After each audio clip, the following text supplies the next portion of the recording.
Now I'm going to talk about the subject which is the closest to my heart, probably because I'm an English major. So English literature and composition. The first thing I have to tell you that there are two segments of English. One is English language and composition, and the other one is English literature and composition. So they are two separate topics. Okay, so don't get confused with the two. Definitely, if you take English, if you're looking for a career in journalism and media, or you're looking at any creative career, an AP in any language is going to be an asset.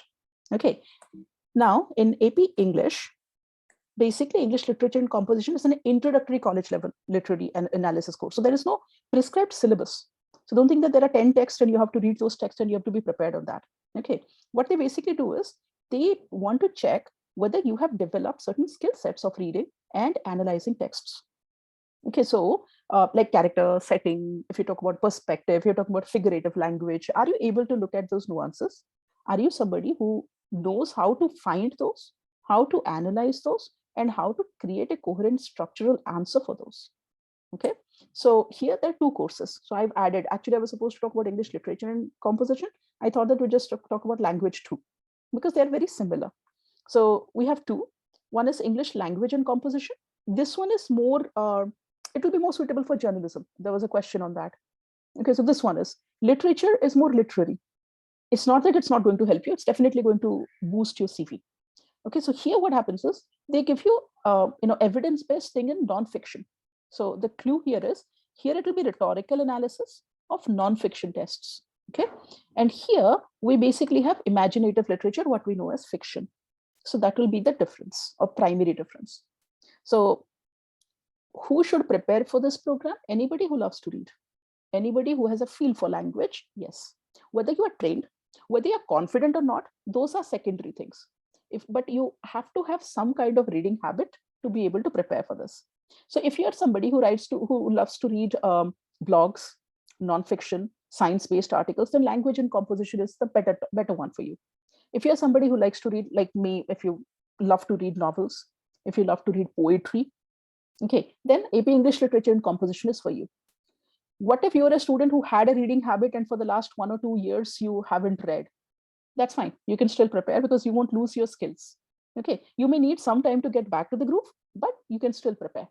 How much time do we think? Again, my suggestion here is 2 months is enough to prepare for this. But again, 2 months is to prepare, but you have to read every day. So that's something, and your reading speed is going to matter. Okay, so those are the two things that you need to check.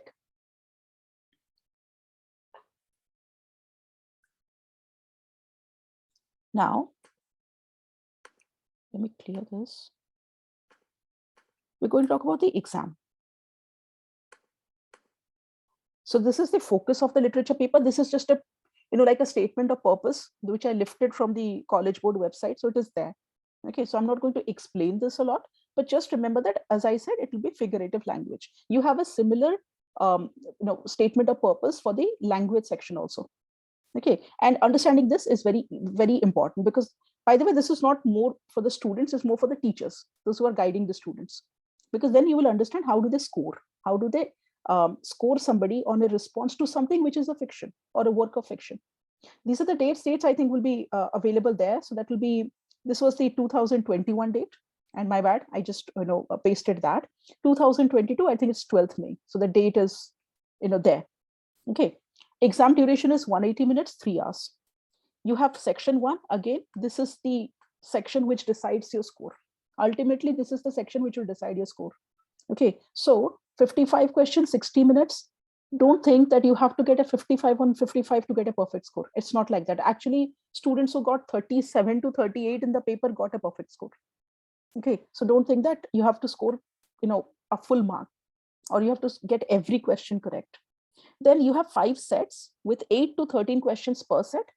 Each set is preceded by a passage. So it is like reading comprehension, but it is not reading comprehension. You just have to understand the difference. Okay, say you're preparing for SAT or you're preparing for ACT and you have a reading section there. It is similar, but not the same. Each section will include at least 2 prose fiction passages and at least 2 poetry passages. And these are normally challenging. Prose normally is manageable. And their language may be Renaissance language. It will not necessarily be modern language.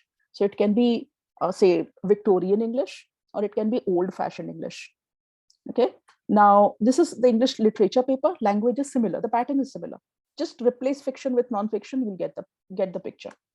Then the next one is the free response section. You have 3 questions. This is 2 hours, so 55% of the exam score. Poetry analysis, prose fiction analysis, and literary argument. And this is something which will require a lot of practice. These are not different from what you do in your school, especially if you had a robust English syllabus like IB offers. Okay, then poetry analysis and prose fiction analysis will not be very different. This is something which will be new for you, or for majority of the students, this is a new thing, and it will require some practice. Okay, now there are units of, I mean, if I talk about the syllabus, there are units, but the thing is, for the unit, they don't have any prescribed text. For example, short fiction, it normally depends on what the teacher gives as short fiction. So what I personally do is, I have 3 to 4 schools of the US, and I check their website. Whatever course they're offering for that year, I follow the same texts. I also offer that, because in US, if you know, a lot of schools offer AP programs. So they give you texts to read. Okay, poetry, longer fiction or drama.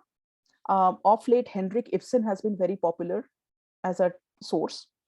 Now, there are no prerequisite courses for literature and composition, just remember that. But you're able to, or you should be able to read and comprehend texts which are introductory level texts for a college degree. So short fiction, I'll probably ask you to read 3 to 4 short stories. Poetry, I'll give you 10 to 12 poems. Longer fiction or drama will decide on 2 novels or 1 novel and a drama. Okay, and that is how we prepare if you have a 2 to 3 month window, right? And from there, we will write our responses. So here, your unit 1, 4, and 7 will be short fiction. Unit 2, 5, and 8 will be poetry. This one is slightly confusing to look at, but I can explain this, but it will take some time. I can't just explain this right now. Okay, and this is their scaling. This is the scaling College Board uses. Okay, for example, what are the skills? Say we are doing Doll's House by Henrik Ibsen. Explain the function of the protagonist, the character. Not explain, it's not a character sketch or summary of the text. What is the function of that particular character? What is the function of that setting? You should be able to notice these things. Okay, then say we are doing Jane Austen, Pride and Prejudice. Then I'll ask, then the question may be, what is so important about all those dance parties or balls that they throw? How does it talk about the Victorian lifestyle? Okay, so that's something. Then you should be able to look at word choices, imagery, and symbols, both in the text and in your response. Okay, now these are the credit scores. And as I said, if in multiple choice you can get a 37, 38, this becomes attainable. Anything less than that, we normally stuck here. Okay, so this is something you need to keep in mind. The first section is going to be very important. Okay, now here I did include some questions. Okay, so this is chapter 1 and 2. I'm going to skip this. This is suppose a question. Okay, so say they are given a passage on writing, and they're asked to respond to a set of prompts. Okay, so which of the following statement best conveys the effect of the sentence is this? It's a function question. What is the effect of that particular sentence? And you have 5 options, and you have to select the best answer. So this is like training. It takes about 3 to 4 sessions to train on the different types of questions. Okay, then this is the this is what you should do in your response. So they will give you an excerpt from a novel. Okay, so Lucy was a novel which was used. This, I think, was the paper of 2019 or 20. So there is this novel. Now they'll give you an excerpt from the novel. Then they'll ask you, in this passage, something happens. So they'll explain the setting. You have to analyze that and you have to write a response, and they'll give you certain guidelines. Okay, so respond to the prompt with a thesis that presents an interpretation and may establish a line of reasoning. This is where you need some training or professional evaluation.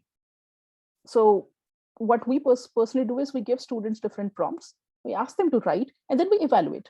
And we always take 3 to 4 opinions per evaluation. Okay, so that's something that you need to keep in mind.